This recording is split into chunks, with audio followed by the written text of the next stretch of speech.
Hi, Wayne Sorbelli here, down at my little music store in Key West, a little tiny island, 160 miles off the coast of Miami.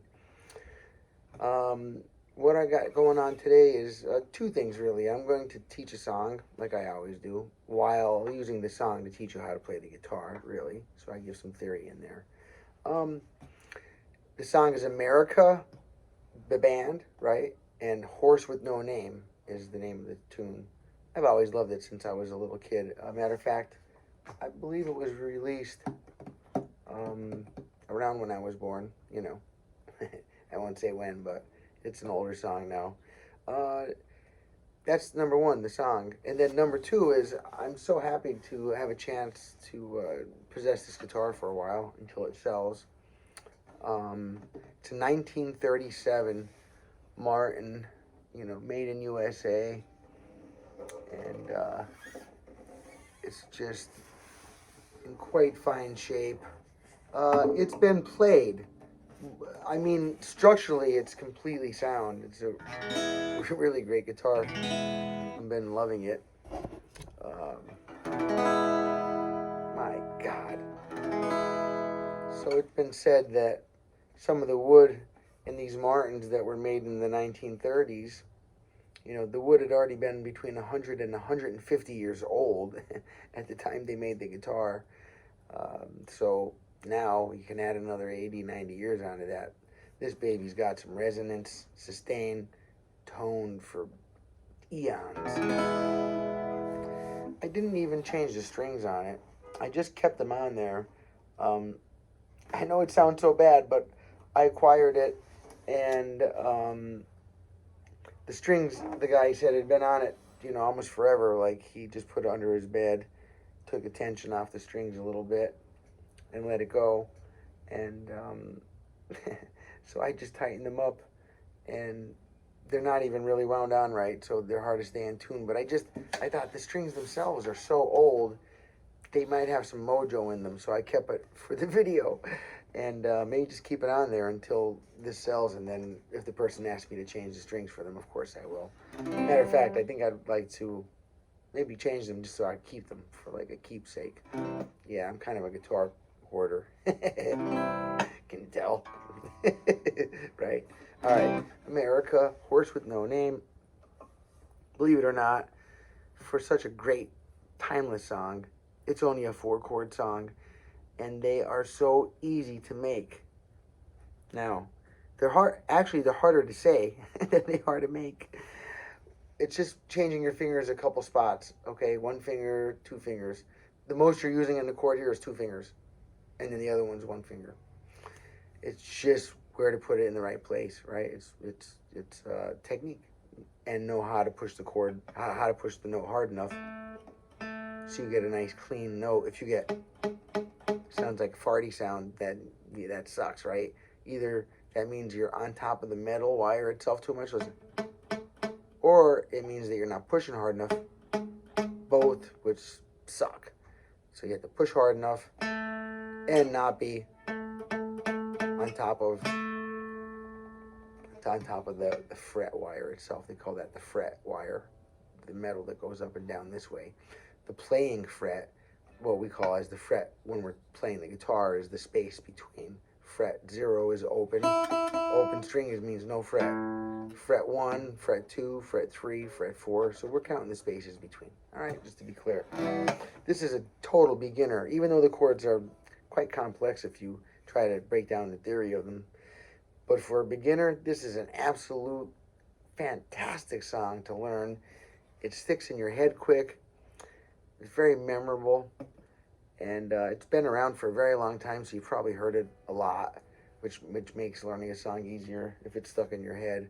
Or just because it's such a great song, it sticks in your head real quick. So that's how this is, all right? So now I'm going to show you up close how to make the chords. The first part is the intro. It's using the same chords from the verse, okay? And how do I want to say it? So I'll show you the intro just the way that they're strumming out here, okay? It's kind of like, let me angle the video so that you can see my mouth, so you can see me talking. I know with all the hair and stuff, it's hard to get a visual on what I'm saying sometimes. All right, now the intro will be E minor. Now an E minor chord is your fifth. Remember, you count the strings this way: string 1, 2, 3, 4, 5, 6. Strings are like children; they start small and grow big. Don't forget that. It's so simple. You know, it's easy. You'll be embarrassed if you forget it now. Strings are like kids; they start small and grow big. So your first string is the skinniest one, and your big string is the sixth one. Okay, first to sixth. So I'll count them by number for you in case you don't have the tuning memorized yet. We are, by the way, in standard tuning. Eddie 8 Dynamite, Goodbye Eddie, EAD GBE. All right. Now on this 1937 Martin, oh, I love it so much. Maybe I won't sell it. We'll see. I have too many though. All right. Starting with the E minor. That's these two notes. Now you can use these two fingers. You can use these two fingers. Like really, you can use whatever works for you. There's not a hard rule for that. I prefer to use my middle finger closest to my face, so up on the fifth string. And then this one sneaks right under it, my ring finger on the fourth string. They're both on the second fret. Why I like that? Well, it's 75%. It's more than that. It's 2/3 of an E chord. This is E minor. If you just add your first finger to the third string here on the first fret, and you make an E major chord. Listen to the difference. Major, minor. Major is happier. Minor.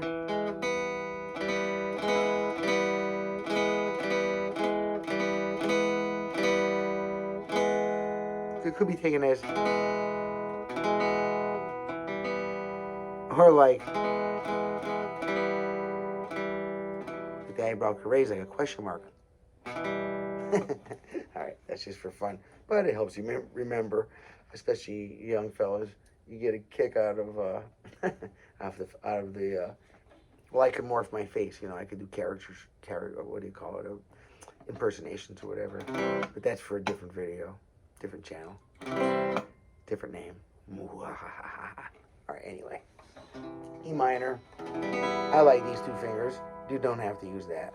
That's the first chord. The second one is called a D6 over 9.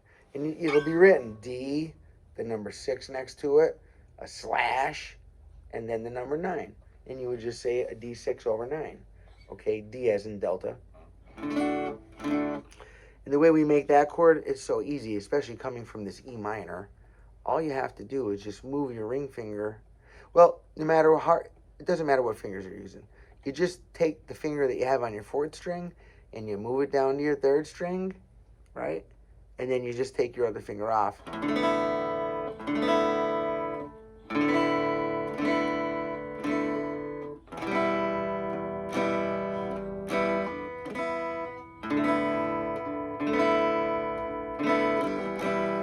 One thing I want to note to you, when you're on the E minor chord, you're playing all 6 strings. Being an E chord, we are hitting this open E, 6th string, right? Now, when we go to the D6, which for me is moving this finger down a string just one, and then taking this off, I'm not using the E note in there. It doesn't sound as good. It's not in the chord, right? You can do it and probably get it and get away with it, I'm sure. Your friends won't notice. But your mentor, your teacher, someone that really loves the song, or another musician, they'll all notice. Because this sounds different than... So you want to start it from the 5th string here, down. So you got like... So... And to start learning it, by the way, you learn to count by measure. So this is 4 beats in a measure, and you count 1, 2, 3, and 4, and 1, and 2, and 3. Now the strum pattern I have in store for you is a little bit more complex than that.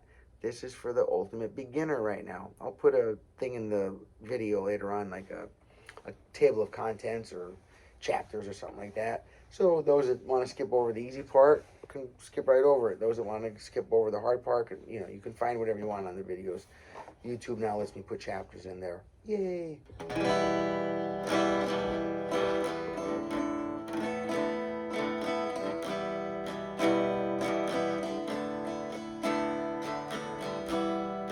Three, four, 1, 2, 3, 4. 1, 2, 3, 4. 1, 2. Now I actually like to practice this using the up down rather than just 1, 2, 3, 4. That's where you want to start if you're an ultimate beginner, because this really can be one of the first songs that you can play on the guitar all the way through. For most people, with a half-hour lesson with me or watch the video, I'm pretty sure if you know how to tune your guitar, if you can get your guitar in tune, if you follow this video, you will be able to play this song all the way through. I can't sing along to it, but you should all know the song, Horse with No Name. Please look it up and listen to it quick. If I use any of the words from it, YouTube copyright strikes my video and pulls it off. YouTube, or they make me sign it over and surrender it to them, and then they use it and advertise on it, and oh, that burns me. So, you know the song. I just want to educate you on how the guitar player would play it, okay? I'm not trying to use their song to enhance my video or any crap like that. I'm using this because it sticks in your head. And they should be happy after all these years. It's still relevant and people want to stick it in your head, right? That's my point. Anyway, E minor. Instead of all downs, I go.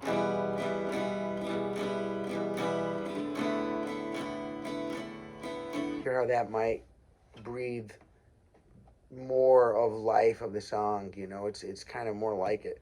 And rather than 2, 3, 4, 1, 2, 3. For me, I would rather 1.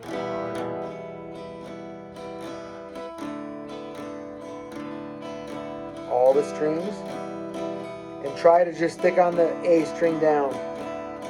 Now I have tricks I do, okay? I put my thumb on top and I let it mute out that E string when I don't want to hear it. So when I'm on my E minor, I keep my thumb up.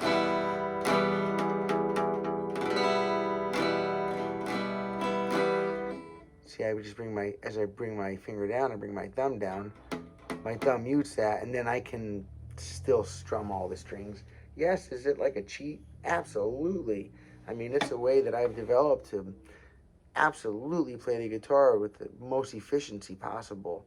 Easiest, most effortless, ergonomically correct. By this point, I've considered every aspect. So listen close. You'll learn a lot through my experience. Smart people can learn from others' experiences. You know, through the experiences yourself, you'll all get wise somehow. So even if you're a dumbass, if you watch videos and practice enough, you still get it. So either way, you can't lose, huh? Let's get with this. 2.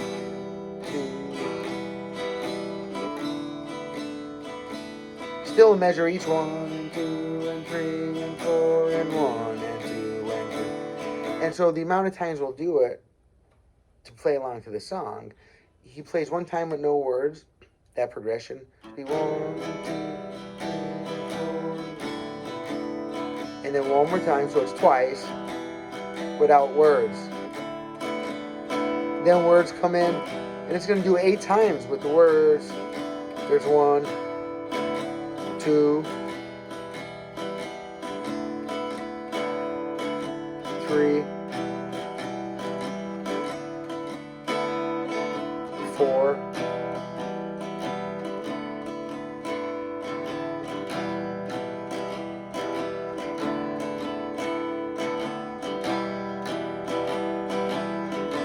2 more.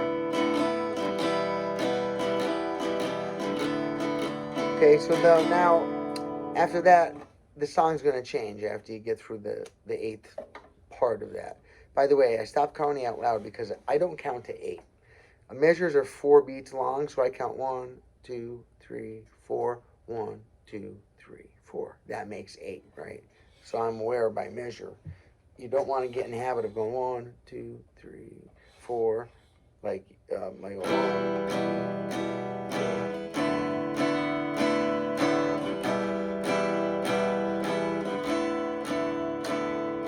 3, Now watch. A 4. You don't want to count like this. A 5. No. You don't want to do that. You want to keep things into 4s. You have to trust me on this. It's hard to understand why now, and it would seem much easier, you would think, to count to 8, but it's not. You must realize things in groups of 4. And so by saying 4 and then knowing that you're playing that section 2 times, that's a part of the critical thinking involved in playing an instrument.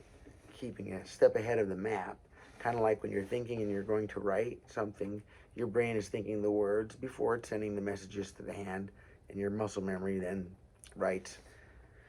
You know, you're not thinking of writing the word by the time you're writing it. You're thinking of the next word you're writing. If you don't know about that, study that a bit. Google it. It's very interesting, and it certainly has a lot to do. Whenever you can study language, it applies to music as well. You'll see the similarities. It's quite amazing, actually. Context is different. We can't speak about nouns with this. I can't say the floor, this chair, the ceiling, that girl, you know, my kid, the dog, whatever. But you can speak action. You can make it sound like hurry up, stop, take off, go up, move down. And you can speak in emotions. Happy, sad, bittersweet, question mark, you know, all these different things. Funny. All of that depends on what chords you put next to each other and then the beat behind it. All right. Now, let me go to the next part of the song, the chorus. So, just to get the map so far, you have twice going through 2 measures. So,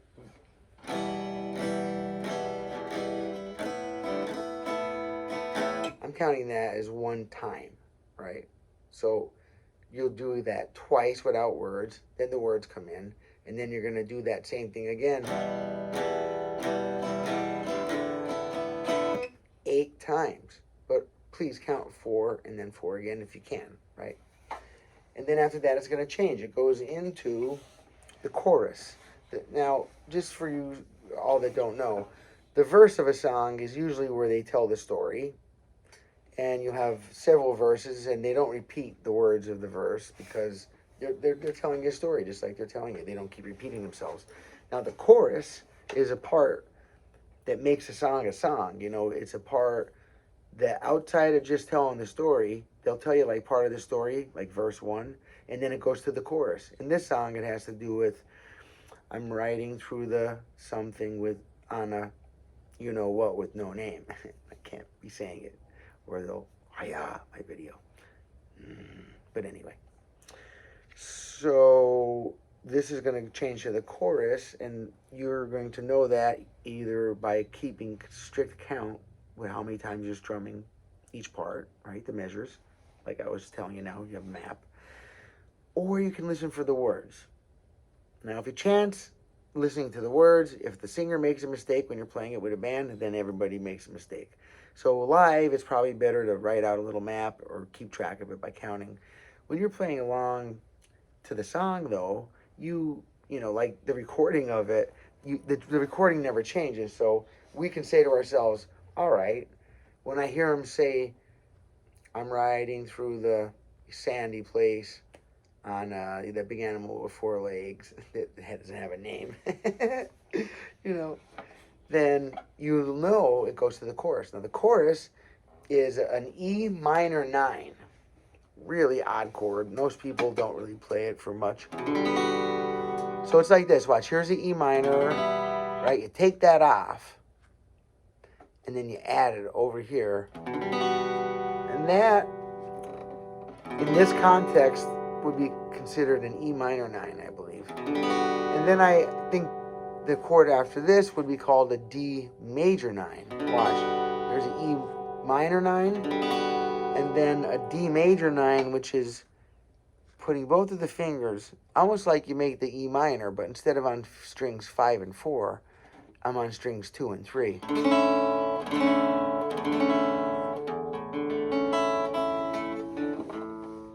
And this is called the D major 9. So once again, you could use the E note in this. It's part of what's making it the 9 chord. if you were to count D out, the notes of D, the 8th note in the scale is D, then the 9th note in the scale is E. So we're adding that here in the D chord, and then here, another E there. So you're gonna make it. I love that chord, E major 9. So beautiful. Oh my God. All right. Yeah, D major 9. I'm sorry. I hope I wasn't saying E major 9. I meant to say the other one is E minor to D6 over 9. That's the verse. The chorus is E minor 9 over, not over, E minor 9, and the second chord is D major 9. E minor 9 looks like this. My fingers are on 2nd fret, 5th string, 2nd fret, 1st string. Okay? And then we have the D major 9, which is the 2nd fret of both the 2nd and 3rd strings.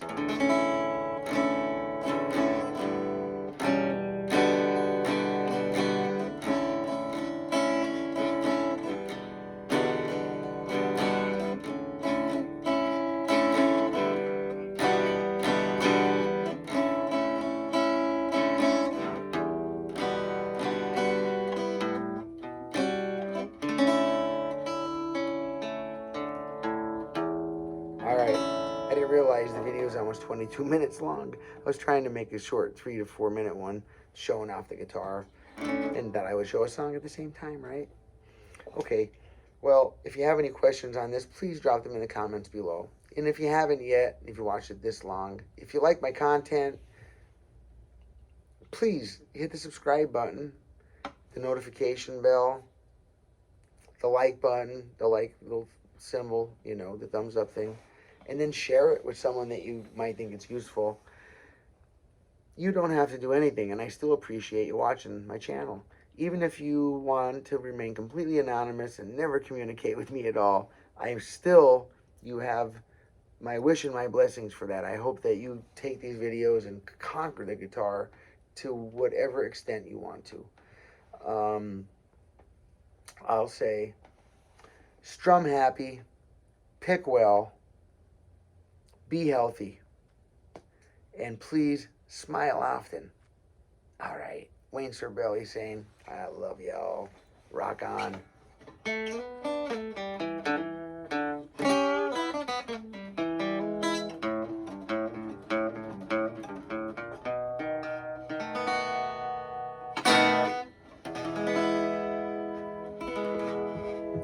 Music to my ears. Bye-bye, y'all. Oh, let's try that again. So long, my friends.